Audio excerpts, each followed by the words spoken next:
Welcome once again to The Lost Signals discusses games and gaming culture, a pretentious, philosophical, pedantic podcast where we focus on various aspects of video games as well as other issues and topics within gaming in general.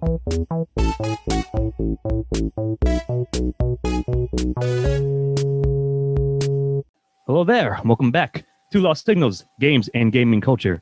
And today, it is the final battle, the final round between I, Scott Thurlow, versus Jonathan Ian Manzer. Flawless victory. Indeed, all our victories are always flawless. There is no victory except a flawless victory. And as you may have gathered from all that, we're not going to review the new Mortal Kombat movie, but we are going to discuss it. We will throw out our traditional MOT scores just to officially put in the books. But we're also sort of going to discuss the series itself as a broad history and sort of our relationship to it, of course, because it, I think, is a big part of our childhood, like my gaming nostalgia for sure. And I mean, the series continues to this day and is doing quite well, you know. It had a down slump a bit, but which we'll get to, but it's been on the rise for the past couple years. So yeah. So let's just start off, E, with our scores. What did you end up scoring Mortal Kombat 2021? So overall, I gave it a 6. For plot, I gave it 2 because it was a functioning plot, although I do have my issues with it in kind of how unfocused, but also how wrongly focused it was. Thank you. That's very well said. I didn't think it had much to say, so I give it 0 to themes. I guess I gave 1 to antagonist because, sure. I hated Cole. I think that he was the biggest problem with it. Not that I hated him. A major issue with the film is him. Yeah. But the idea is you're dealing with you're making this. Who's this movie made for? It's made for the fans of the series. So you don't need to introduce a character to enter the world as a new character. And you could have done that with the original movie was Johnny Cage. You could have had Gung Lao or something like that. Or I'm forgetting the names. Anyway, a 1 for supporting because Kano was the best part of this. Kano, baby. Yeah. I gave 1 to dialogue, particularly because, 1, I think Kano's dialogue was the best, and that's a highlight of the film. But it has one of my favorite linguistic and screw you white people jokes I've ever seen, where they have, because Hollywood assumes that all Asian actors speak the same language. So they have one where they go and they have, I don't understand what you're saying because I'm Japanese and you're speaking in Chinese. Beautiful. I love it. It was a wonderful moment. Yeah, style 0 because I'm putting all, it could have been split 50-50. And then I guess I gave a recommendation of 1. So, 6 overall. Yeah, fair enough. I mean, I'm pretty close. I gave it a 5. So I decided that the plot was a 1.5. Rounded up to a 2, like whatever, good enough. Theme 0 and tag 0 because maybe it ties in the plot. I felt like their plan was ridiculous. Like their plan was to not have a Mortal Kombat by engaging in Mortal Kombat outside the official Mortal Kombat rules. I'm like, what? Okay, guess. And similar to the protagonist thing, you're right. Like there is 0 reason to have a POV character, create a new one for this because it just clogs up and muddles the entire thing. Just have it be Johnny Cage or whatever, like you said, someone that's already established as a character, instead of introducing some random fighter guy that with a family that doesn't really like quite fit in, but now he's sucked into the tournament, like whatever. It was weird. I gave secondary 1, of course, because of Kano. I think almost everyone who has seen this movie and we've discussed with agrees that Kano's like one of the highlights, if not the highlight best part. Now I ended up switching dialogue and style. I gave dialogue a 0 because yes, his lines were good, and that one line, like the one part you mentioned, was also pretty solid. But for the most part, it's something like there's too much exposition vomited at you, and then not enough when there should have needed to be some in other spaces. Like I felt, anyways. And finally, I did give style 1 because I thought the fights were cool.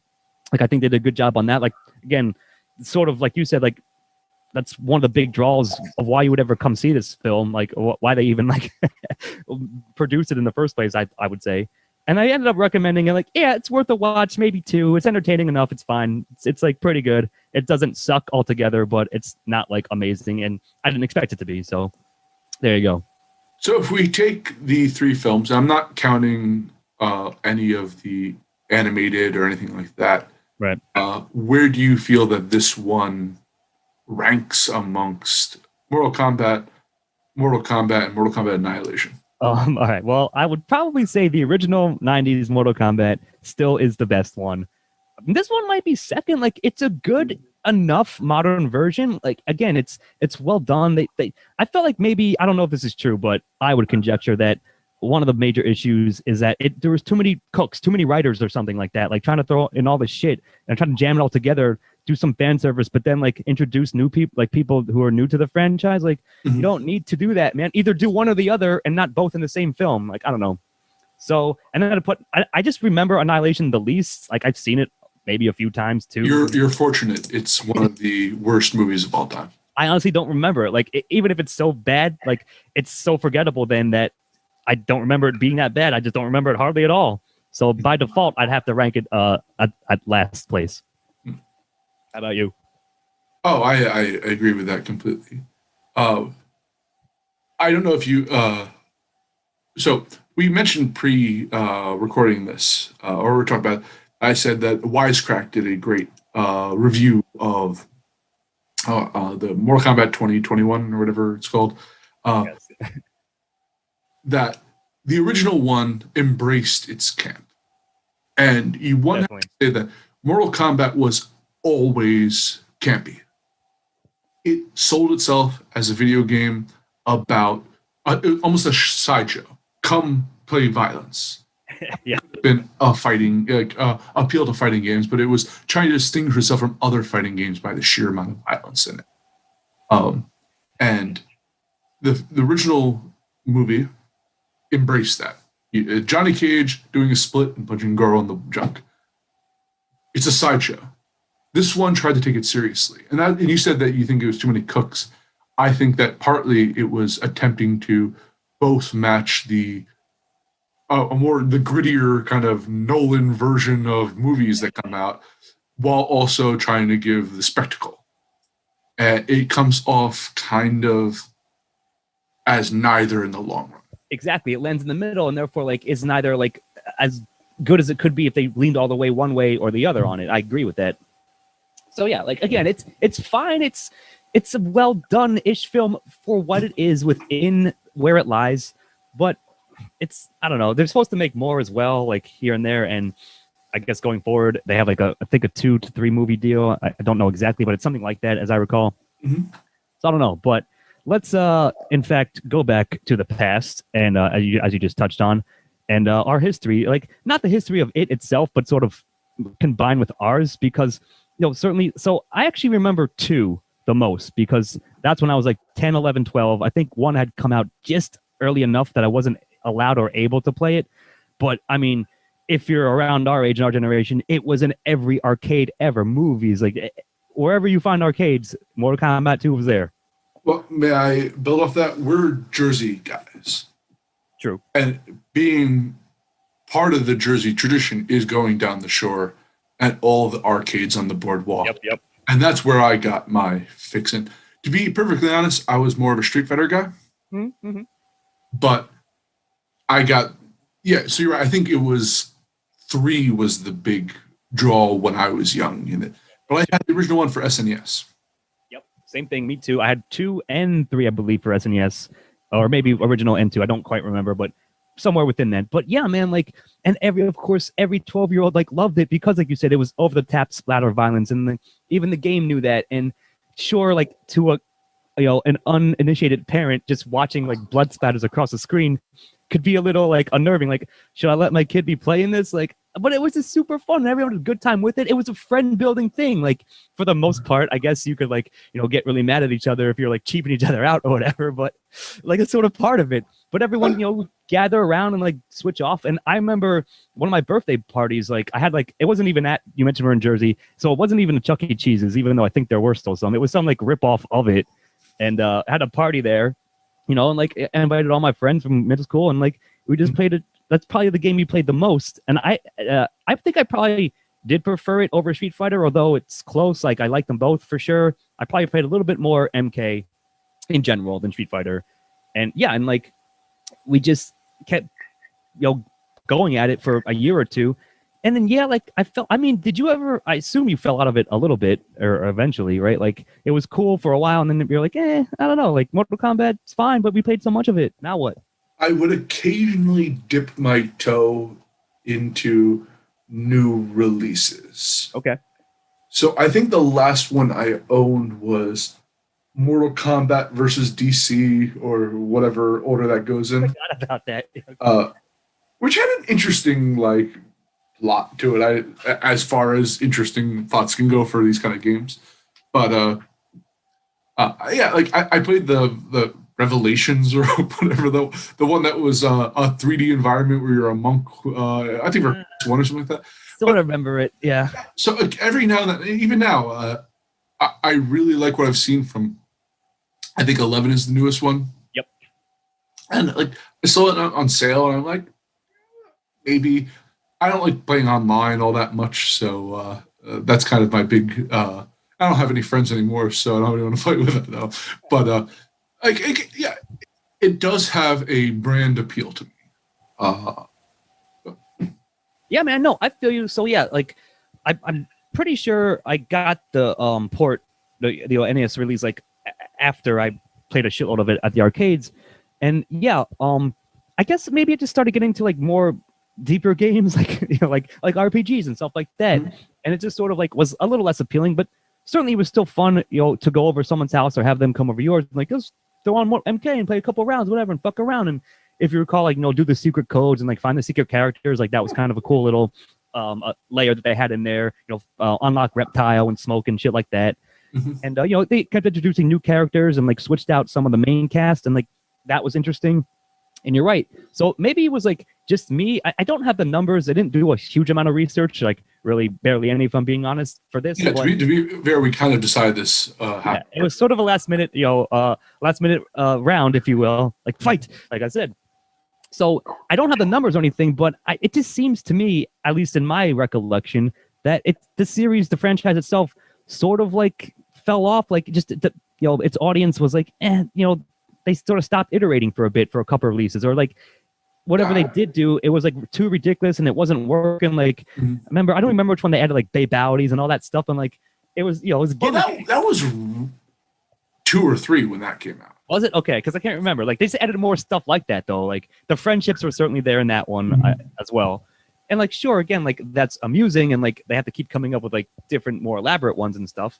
But again, maybe just my taste started to at least grow beyond just punching each other in the face with blood spatters and yelling "get over here" all the time and stuff. Well, I believe it was Mortal Kombat X, which I believe was the one prior to this, that they were big on the X-ray things where you got to see like the bones break. I hear that 11 is very much a return to form, but they've also started really adapting, kind of mixing Mortal Kombat in with horror. So you might have seen the commercials for it or seen gameplay footage where they have like Freddy Krueger and Jason. Yeah, that's right. They just drop them in there. I forgot about that. Yeah. So it's kind of embracing its role as camp horror in a sense for the modern generation. But I hear that the new one is fairly well reviewed.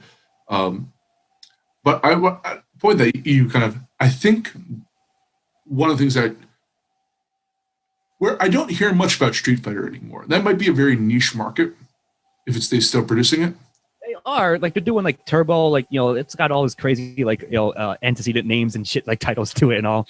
It's still going strong enough, but you're right. I don't follow the scene to a degree that I can tell you how it is. So. But I'll give you one that I think this really dominated the casual market for years. Super Smash Brothers. Yeah, no, that's true. I think that might have been where Mortal Kombat fell off. Competitor to the Mortal Kombats. That's fair. How many of the numbers? This is just speculation off the top of my head. Pure nostalgia. Rose-colored glasses or just past color. But like again, I tend to agree, and maybe just because we just happen to start pivoting towards it. But so we mentioned we had the couple of titles for SNES, and I for sure had at least one MK, whatever one they ported over for N64. But that was also like around maybe a short time later is when they dropped the first Smash Brothers, and that was just. And I guess maybe I'll suggest this to you, like the fact that you could have 4 players in Smash Brothers was a lot different than just playing 2-man rounds on something like MK or any other, mostly other fighters. That's around absolutely true. the same time. So like you got more people involved, and yeah, like it's going to be a little by default like more chaotic fun if you have 4 friends versus 2, and 2, someone has to wait or whatever, like to switch off.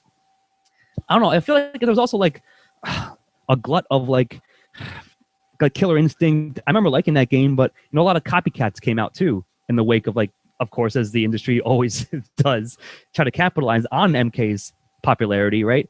And then maybe that was sort of like just the market got so saturated, people like whatever, like done with fighting stuff for a while, and like maybe through no fault of MK's its own thing, but they just got like smothered in all this other shit. Well, I don't know. What do you think? We're having this discussion from casual gaming fans of fighting. True. From what I understand, fighting games have those who are really into it have discussions over which are the best balanced games, what are the huge proficient games. And I think at a certain point, Mortal Kombat had to choose between appealing to new players and catering to the long-time fans who want more complexity in their games. I actually, I have no numbers to back this up, but I think that Street Fighter went for full balance for mature, like we're the mature gaming, where Super Smash Brothers was, you can come in and press buttons and you can survive for a little bit. Where I think Mortal Kombat had to balance itself to be that middle ground between expert fighting game and still appeal to newbies while still being the sideshow ultra violence. I think there's actually a very complex story here that we're just touching the surface of. Gotcha, surface. No, that's a really good point though about the balancing thing. I mean, that's a lot of like, again, those who are hardcore into it, like it's certainly, and I'm not like brushing off. Yeah, it's gonna matter if you're like, especially in a tournament setting where money or prizes and stuff is on the line. Mm-hmm. If it's just not quite there, then it's not going to be appeal. But I think that's a really good point. The fact that like they sort of had to balance between keeping the base level fans appeased, but also trying to get new people who weren't in as much into it as they kept putting out releases. And just going back a bit to your point, like you mentioned X, so I believe that came out 2017 or 18, like not too long ago. Mm-hmm. And 11 just came out either this year or last year. And I believe our friend Rich Perry did pick up 11 on sale after watching the movie. He was supposed to be here today, but he had other stuff to deal with. So, but I was just chatting with him after he watched. He was like, "Yeah, I went out and bought 11 on sale because like whatever." So maybe it's good marketing. Well, then he would have to give it a 1 for a theme because that movie did exactly what I think it was intended to do. Yeah, I mean, refresh the brand of Mortal Kombat. If so, it kind of worked, and at least in that case. But yeah, I do think it's interesting. And again, we're not professional fighter game players or anything or running the scene, but we just know, sort of how we look at it from the casual perspective. Like fighting games are probably one of like my lower favorite genres. Like I like them, they're fun, but it's not the number one thing I'm going to get into. But I do enjoy, like you said, I do enjoy the sort of aesthetic of Mortal Kombat. So that ultra violence over the top, but it's also like cartoony and campy. So like it's not too serious, or it went down well. They'll lean into that and balance it correctly. They'll both balance that and the actual gameplay mechanics because that will matter too. Well, and that's what I actually like going in, not all too often, but here and there, especially when a new one's released, watching a video on all the fatalities. It's like, so that's what they're up to nowadays. This is the spectacle they're offering. Yeah, exactly. Again, to go back in time, I remember like, to be honest, like Time Crisis was my jam back in the old arcade days. I did love that game too. I remember you see people who were really talented. Someone was good. People would be crowded around them, watching them pull off these wild fatalities. And it was an event. Yeah, you're right. It was impressive. And again, it was like a thing that like you can't really get that, or at least it was a time and place for us when we were adolescents that it was just so fucking cool. And, if someone's doing something crazy sick, you're like, oh, yeah, that's awesome, And it would work its way. It's something you check out our nostalgia episode as a quick plug. But yeah, like you just can't help it. And of course, like that, I feel like they know what they were doing. Like it's what every 12-year-old boy, I would say, like generally would be into. Like it just is viscerally appealing. And what every Tipper Gore Karen felt back in the day. Yeah, and then of course, like, so that's actually a good segue because we were talking about that precast that we'd have to mention sort of the controversy, like the mid to late 90s, like think of the children video game thing where like, they were protesting it and like they wanted it banned and this and that. And actually, if you remember, now that I thought about it, they did, I believe Midway or Konami, I think Midway still did it at the time. They had a version of it where you could like turn off the blood or make it like sweat, so just like gray pools instead of blood or something like that. So the SNES initially had a bloodless, but I believe there was a code. Of course, yeah. To unlock the blood. I might be wrong about that, but that's what my... No, I believe that is right. I'm just trying to remember it, talk it out, but it sounds pretty right. Like I know for sure that they censored versions of it, or at least like either it was an option or you had to like find the, know the secret code or whatever, the input to make it, display the blood for you, more or less. But yeah, man, like, I don't know, like, it's not weird to me, but maybe, I don't know what word I want. Like, it's a little strange that they decided to, like, resurrect, it's hard to describe. Why did they even make this new movie? Maybe to sell, like, copies, but, like, it's not a cheap movie. Like, it has a pretty good production value. And, like, maybe they felt it was time, like, okay, like, did fans really push for, make a new Mortal Kombat movie? I'm certain there was certainly a, crowd of people who asked for it, but was it enough that, who did Warner Brothers, whoever produced this, is on HBO Max, at least that's how I watch it.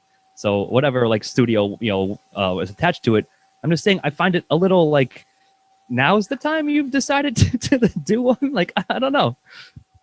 Well, everyone's about universe building nowadays, film series. True. And the thing is, Mortal Kombat had almost like, again, this is pure conjecture. Sure.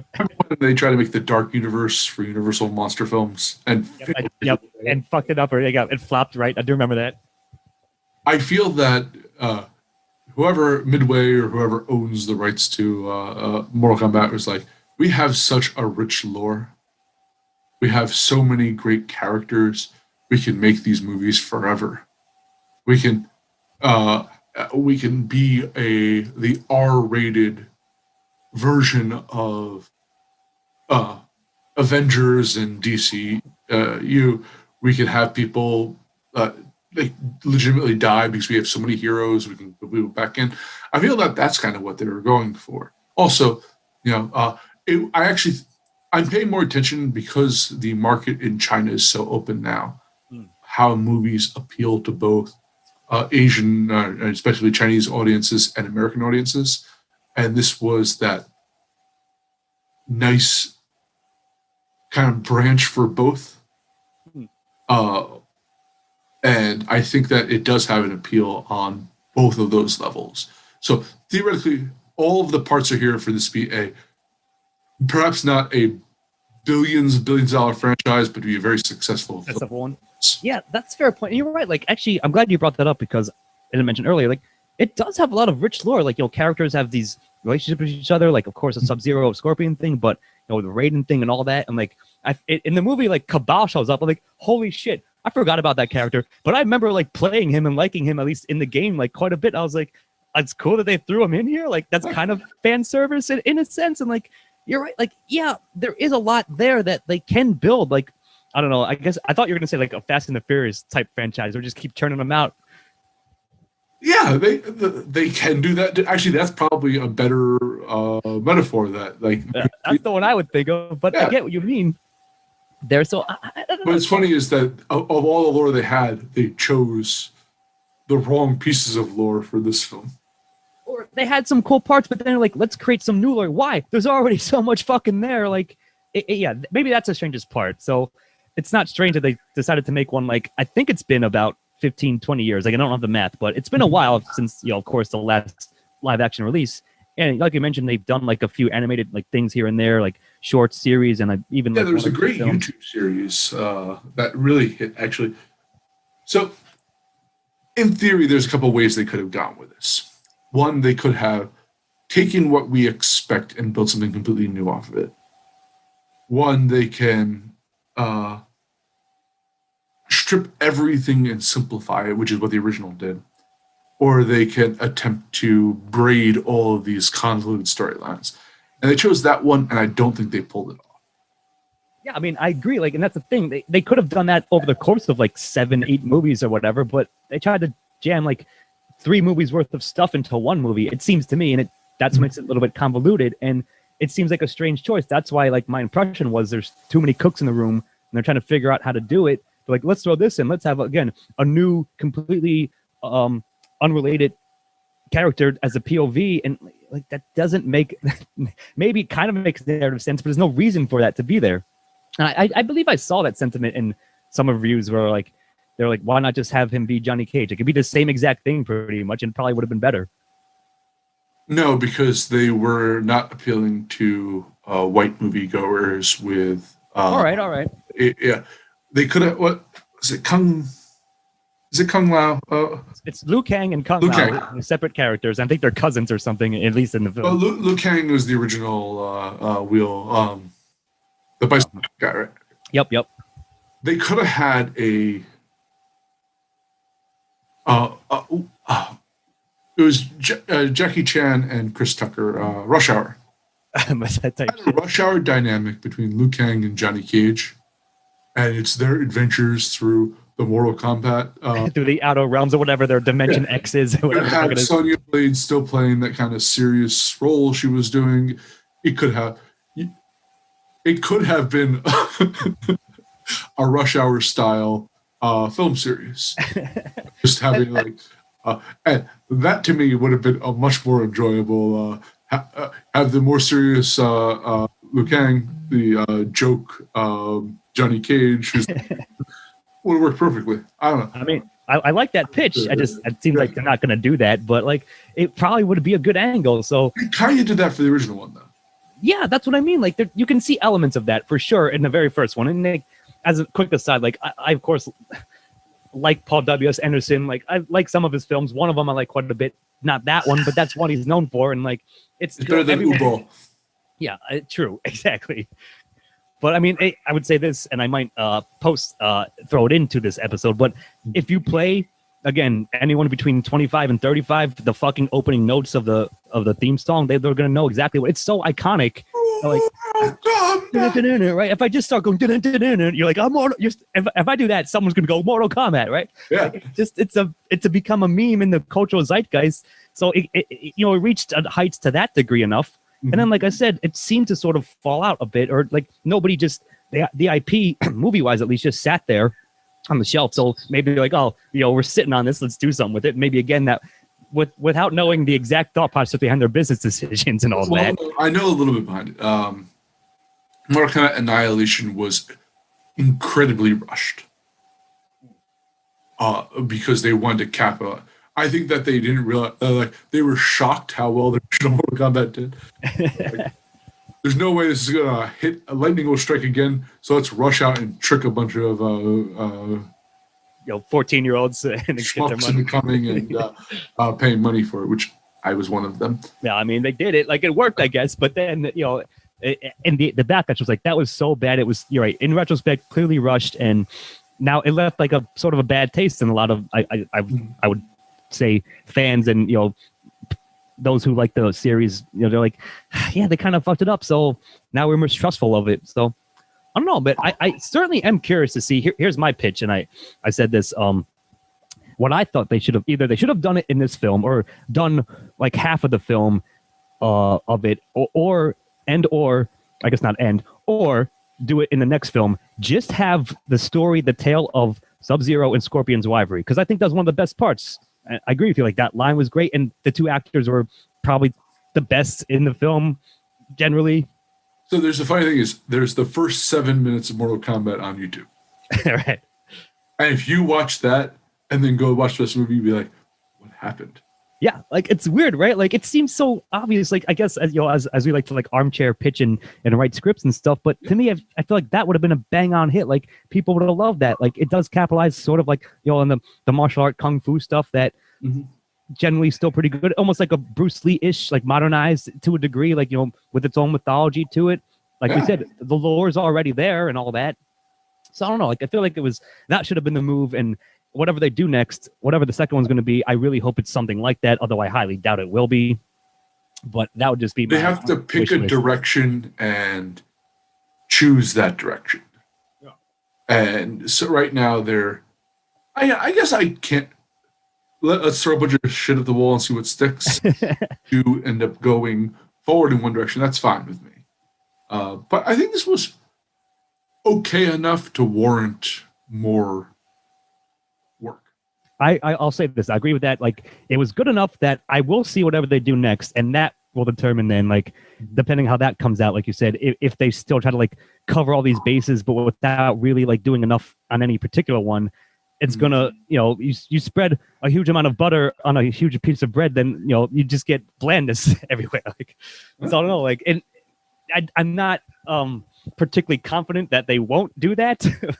But I again, like, it's garnered enough goodwill, it seems. It's, you know, it's got mixed to positive reviews in general on the major sites and from some of the outlets that I, you know, check out on a semi-regular basis.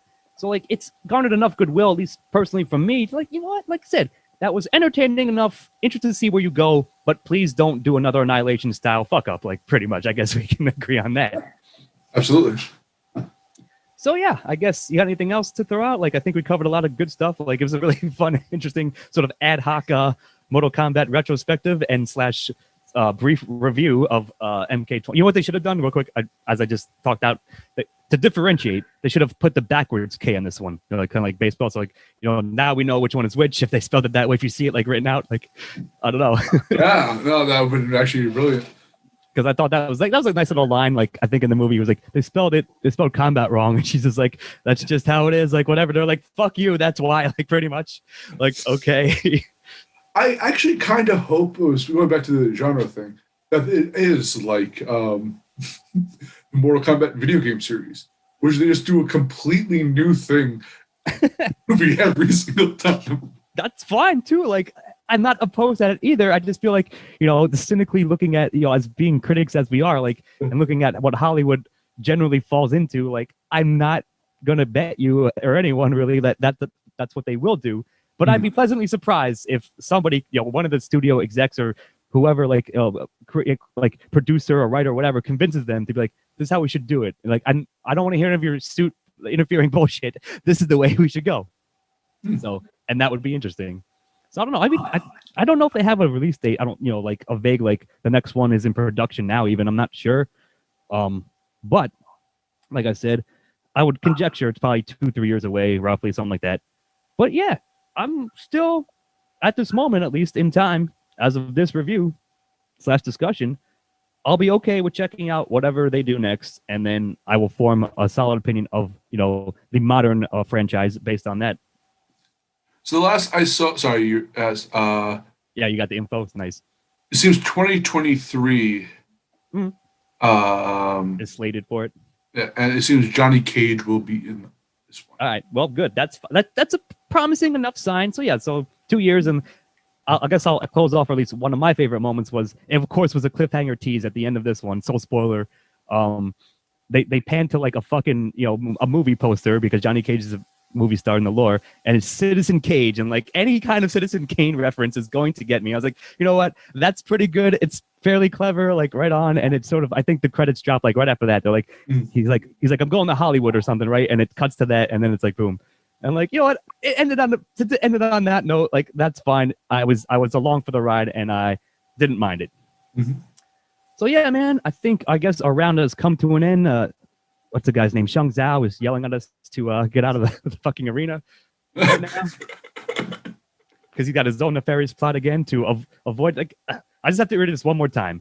The oddest thing to me was they had the villain, the big bad of the series. His whole fucking plan was to avoid having the Mortal Kombat. I'm like, that's just weird, man. Like, okay, though, whatever. But I do think that will do it for tonight. I've enjoyed bouting with you, my friend. And we shall see you next time. I've been Scott Thurlow, and I've been fighting / discussing Mortal Kombat with Jonathan Ian Manzer. Have a good night, everyone. And we'll punch you out next time. Cheers, and finish him. Thank you for joining the Lost Signals Games and Gaming Culture. Check us out on YouTube and iTunes for the shows and more, and on Facebook and Twitter for updates.